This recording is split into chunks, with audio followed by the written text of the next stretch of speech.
আসসালামু আলাইকুম দর্শক, গোলাপ জামুন মিষ্টি তৈরি করার একটি পারফেক্ট রেসিপি শেয়ার করব। আশা করি যে কেউ এই রেসিপি ফলো করে গোলাপ জামুন মিষ্টি তৈরি করতে গেলে অবশ্যই পারফেক্ট গোলাপ জামুন তৈরি করতে পারবেন।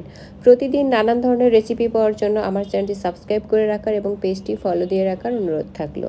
আজকের গোলাপ জামুন মিষ্টি তৈরি করার এবারে মূল রেসিপিতে চলে যাব। প্রথমেই একটি মিক্সিং বলে নিয়ে নিব full cream powder milk 1 cup নিয়েছি আমি, 1 টেবিল চামচ ময়দা, 1 টেবিল চামচ সুজি এবং হাফ চা চামচ বেকিং পাউডার। শুকনো উপকরণগুলোকে একসাথে ভালো করে মিশিয়ে নেওয়ার পরে 1 টেবিল চামচ ঘি অ্যাড করে দিয়ে ঘিয়ের সাথে এই শুকনো উপকরণগুলোকে কিন্তু বেশ ভালো করে মিক্স করে নিতে হবে। ঘিটা ব্যবহার করার ফলে গোলাপ জামুন মিষ্টি থেকে দারুণ একটি স্মেল আসবে। যখন মেশানো হয়ে যাবে ঘিটা ভালো মতো, তখন তরল দুধ অ্যাড করে একটু নরম করে ডো তৈরি করে নিতে হবে।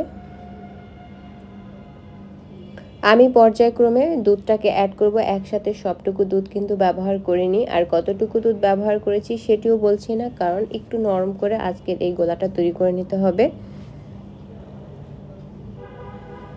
আমি মিশিয়ে নিয়েছি আর এখন আমি এটাকে রেস্টে রেখে দিব ঠিক 10 মিনিটের জন্য। এই ফাঁকে আমি মিষ্টির শিরা তৈরি করে নিয়েছি আমি 2 কাপ চিনি, আর 2 কাপ চিনির জন্য 2.5 কাপ পানি ব্যবহার করব। নর্মালি গোলাপ জামুন মিষ্টি তৈরি করার ক্ষেত্রে 2 কাপ চিনির জন্য 2 কাপই পানি ব্যবহার করা হয়, তবে আমি একটু পানি বেশি ব্যবহার করেছি, এতে মিষ্টি ভাবটা একটু কম থাকে।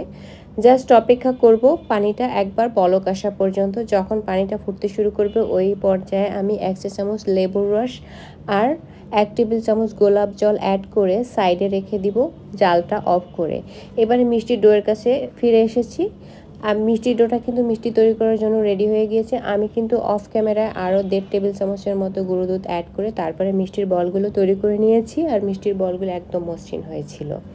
এইবারে একটি প্যানে পর্যাপ্ত পরিমাণে তেল দিয়ে তেলটাকে হালকা গরম হয়ে যাওয়ার পরে মিষ্টির বলগুলো এর মধ্যে দিয়ে দিব। খুব বেশি গরম তেলে কিন্তু মিষ্টির বল দিয়ে ভাজা যাবে না, এতে করে উপর থেকে কালার চলে আসলেও ভেতর থেকে কিন্তু মিষ্টিটা কাঁচা থেকে যাবে।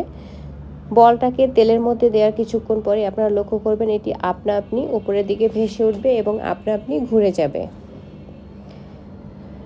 একটি স্প্যাচুলা দিয়ে আমি হালকা নেড়ে চেড়ে তারপরে মিষ্টিগুলোকে ভেজে নিব, একদম সব দিকে যাতে ভালো করে ভাজা হয়, এর জন্য মাঝে মধ্যে কিন্তু নেড়ে চেড়ে দিব।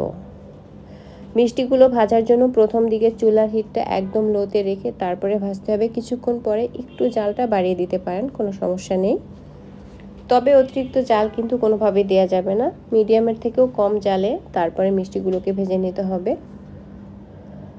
আমি আজকে কিন্তু 2টি রঙের মিষ্টি তৈরি করব। এর জন্য প্রথমে আমি কিছু মিষ্টি হালকা করে ভেজে নিয়ে তারপরে আগেই কিছু মিষ্টি তুলে নিব।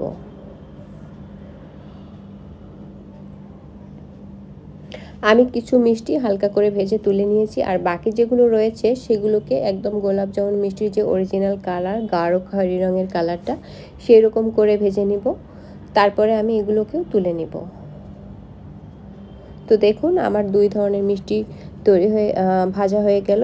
এই পর্যায়ে মিষ্টিগুলোকে আমি যে মিষ্টির শিরাটা তৈরি করে রেখেছিলাম সেটাকে আরেকবার একটু গরম করে নিয়ে তারপরে মিষ্টিটাকে হালকা ঠান্ডা হয়ে যাওয়ার পরে গরম গরম শিরার মধ্যে ঢেলে দিব এবং এইভাবে ঢেকে রেখে দিব ঠিক 6 ঘন্টার জন্য। এই 6 ঘন্টার মধ্যে আমি একটিবারের জন্য কিন্তু ঢাকনাটা খুলিনি।